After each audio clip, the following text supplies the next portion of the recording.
So you talked about the gap between insights and actions. What are the most common reasons teams struggle to act on alerts, even when they do trust the data? Yeah, the biggest culprit there is that the alert exists in one place and then the work happens somewhere else entirely, right? That's what we talked about with CMS. There's a lot of unknowns, and people are trying to make sure that their CMSs are connected, and that's something that we take very seriously. There's no defined path from insight to action. There's no order in these scenarios. There's no next steps. There's no connection to the systems that the maintenance teams are already living in day to day. So even a high confidence alert will just sit there. It's really not a trust problem. It's more of a process problem that we want to shed light on. So the second thing we see is alert fatigue. If everything is urgent, nothing is. I say that to my team all the time.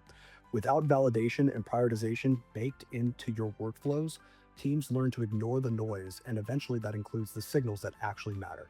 So the fix isn't more dashboards, it's closing the loop by connecting every alert to a clear, accountable, connected next step that executes in the field and closes back in your CMMS.